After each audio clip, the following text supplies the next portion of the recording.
தன் தலைமுறை தாண்டி 10 தலைமுறைக்கும் சொத்துக்கள் இருக்கும், வசதி வாய்ப்புகள் இருக்கும். ஆனால் ஒரு நிம்மதியான உறக்கத்திற்காக அவர்கள் ஏங்கிக் கொண்டிருப்பார்கள். உனக்கும் மேல் உள்ளவர்கள் கோடி, அவர்களை நினைத்து நிம்மதி நாடு என்று கவிஞர் சொல்லியிருக்கிறார்.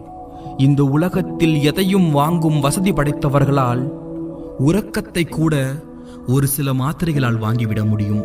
ஆனால் அந்த நிம்மதியான உறக்கம் கூட செயற்கையாக இல்லாமல் இயற்கையான முறையில் ஒருவனால் வாங்க முடியவில்லை என்றால் அவனுடைய மன அழுத்தம் உங்களுக்கு இல்லை என்று திருப்தி அடைந்து கொள்ளுங்கள். இன்றைய நாள் மகிழ்ச்சியாக இருந்ததோ இல்லையோ உங்களுக்கு, ஆனால் இரவு தூங்குவதற்கு முன்பு உங்கள் மனம் எதை பற்றியும் யோசிக்காமல் ஒரு அமைதியான நிலையை அடைய வேண்டும் என்றால் அந்த மனதிற்குள் தேவையில்லாத